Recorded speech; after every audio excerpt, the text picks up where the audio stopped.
99% of the people out there that claim to love the beach are lying.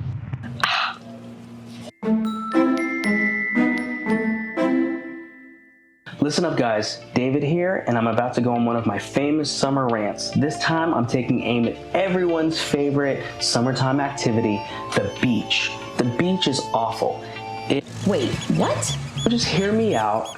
I'm gonna need to do some explaining here, and I'm fully prepared to receive criticism and to hurt some feelings out there. But it's time we actually sit down and talk about the beach, because it is objectively terrible. And I truly believe that most of you guys out there that say you love it are lying. And it's the worst kind of lie, because it's the lie that you tell yourself so much that even you believe it. Look, I think as a society we have over-romanticized the beach into this beautiful place where everything is great and everybody's happy and life is beautiful and every day ends with a picturesque sunset with smiles on everyone's faces. But I think the reality is pretty far off from that idealized vision.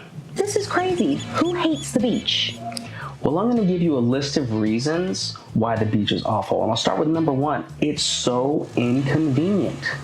Look, we live near the coast. Getting to the beach does not take very long, but planning a trip to the beach is like prepping for a week in the mountains. Now, that may be because we have 3 kids under 5 years old, but the point still stands. But even ignoring the actual travel to the beach, you still have to find a parking spot, unload everything, and then somehow figure out how to move beach chairs, tents, umbrellas, beach toys, blankets, towels, all those things. You have to figure out how to lug it all. When we go to the beach, we look like a tribe of nomads that's like trudging through the sand, looking for a new place to start a life, looking for an open spot of beach to claim as our own. Yeah, I guess it's kind of an inconvenience. And oh no, someone lost a hat or a shoe. Now I have to backtrack and comb through the dunes looking for the rogue sandal or hat that was lost. And all I can think about the whole time is making the same trip back to the car at the end of the day, this time dealing with sunburns, exhaustion, and sand caked on everything. But I can't think about that now because I have to focus on getting up a tent because my shoulders are already starting to get pink. And that brings me to point number 2. The weather. Here we go again. Okay, I know this is low-hanging fruit, but we've got to talk about it. Beach weather is atrocious. Look, everyone has a different vision of what the perfect beach day looks like, but they all have one thing in common: a giant, yellow, throbbing orb in the sky. And that's where the problem lies. When you're at the beach, you're totally exposed to the rays of the sun. And unless you're blessed with a certain type of skin, that leaves you with 2 options: wear suntan lotion or get a sunburn. So, my choices are to get a sunburn and deal with the consequences of that for a week with tender, itchy, peeling skin, or I can lather myself in a thick coat of wet, cold, slime-like lotion that has questionable ingredients and a really gross coconut chemical smell. Don't forget to reapply every 2 hours. And if you have kids, have fun, because every parent out there knows the joys of putting suntan lotion on wriggling children. And by the way, do you know what's more fun than putting suntan lotion on screaming babies? Subscribing to our channel. We have a lot of fun videos planned out, and we'd love to share with you guys. So click that subscribe button and give us a like if you... They aren't gonna like this. Everybody loves the beach. Anyway, back to the rant. So we've dealt with the inconvenience of the trip, the unloading, the sun, the slime lotion. What a great start to the day. But let's not forget about the wind. It's a scientific fact that beaches are windy.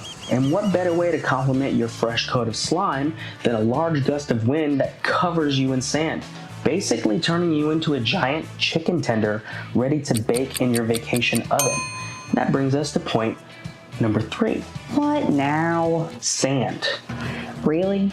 It's funny how in movies and TV, sand is rarely, if ever, shown as the inconvenience that it is. Because let me tell you something, whether you're at the beach for 8 hours or 8 minutes, you and everyone you love is going to be Covered in sand. and no amount of post-beach rinsing or brushing is gonna get rid of that sand. You're gonna track it into your car. You will track it into your house, and the items that you brought to the beach are gonna keep sand in it for years to come. You're gonna go to change your phone case in 6 months, and sand is gonna come pouring out. And if you're foolish enough to bring food to the beach, have fun with that. You're gonna have some gritty bites in your watermelon. Beach sand is like a virus. You and everything you touch gets sandy. Anybody that touches you or your stuff gets sandy, and it just keeps on going from there. It's a sandemic, and it gets into every nook and cranny of your... Seriously? You're complaining about sand? All you have to do is hop in the water and rinse it off. Not a big deal at all. Wrong. First of all, you can't rinse off sand and beach water because beach water is full of sand. I'd even make the argument that you are just as sandy coming out of the water as you were going in.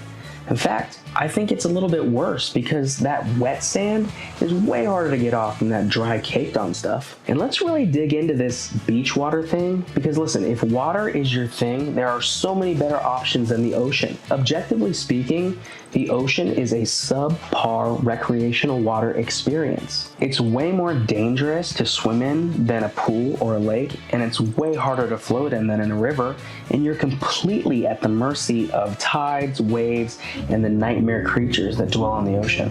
And no, I'm not talking about sharks, I'm talking about seaweed, crabs, and jellyfish. But hey, I'm already covered in sand and slime lotion, so having a family member pee on my jellyfish sting isn't even the most uncomfortable part of my day. This is your problem. You just stress too much. The beach is for relaxing. So get a nice beverage, listen to some music, let your troubles fade away, and just bask in Mother Nature. You know what? You're right. I've been to the beach a lot, and I can think of plenty of times where I was relaxed like that. Sitting under a tent with my sunglasses on, a tropical drink in my hand, my favorite music in my headphones, and just drift off and let my troubles slip away as I enter into a place where I can't tell if I'm awake or I'm dreaming. But wait, did you catch that? I'm under a tent with sunglasses, effectively blocking out the sun. And I've got headphones on so I don't hear the wind blowing in my ear. And I'm relaxed and out of sleep, not because of the power of Mother Nature, but because I'm half drunk. I'm doing everything in my power to eliminate all the things that make the beach. I'm not having a great time because I'm at the beach. I'm having that relaxing time in spite of the beach. I could do the same exact thing at home, in my backyard, by the pool, or even just in my bed. You just don't get it. None of that stuff even matters. The beach is such a beautiful place, filled with old memories, memories being created. Despite the sun, sand, wind, and the inconvenience it is for you, it's such a beautiful place to a lot of people. Yeah, this is one thing I can't really argue at all. Nostalgia and memories and the emotions tied to those experiences are an extremely potent force. I mean, that's part of the reason why I love Halloween and Christmas so much, because of the emotions that I have that are tied to those times. And I know a lot of people out there have really great childhood memories and nostalgia for times that they spent at the beach. That's actually something that I can understand and relate to, because what you might be surprised to hear is that Megan and I actually got married at the beach right in the middle of summer. And it's a beautiful memory that I'm always going to cherish and that I look back on fondly with a smile, despite the sun, sand, wind, slime lotion, and everything else that we've talked about. So even though I truly believe everything that I've said about how awful the beach is, I can still understand why some people flock to the beach every year. Boom. Debate won. You didn't win the debate. You just agreed with me. I won the debate. No, I didn't. All I did... I won the debate. Okay, you won. The beach isn't terrible, but I still think it's not as great as everybody says it is. Fair. So look, I had a really good time poking fun at the beach because I'm admittedly a fall, winter kind of guy, and making fun of summer is sort of my shtick. But if you are one of those people who really does love the beach, how was your trip, by the way? Fantastic. Did you leave your hat there? I did. All that wind blew it away. All that wind, I told you guys. Well, I hope you guys do have fun out there and you stay safe. As for me, I think I'm going to stay indoors this summer. And if I get the urge to hit the water, I think I'm just going to hit the neighborhood pool. Thanks again for watching. I hope you guys liked the video. If it made you laugh or it made you think, I hope you consider subscribing. We're a new channel, and it really helps us a lot when y'all hit that subscribe button. Thanks for watching. Stay spooky. So I've had a really good time poking fun at the beach. Holy moly. So Things probably moving.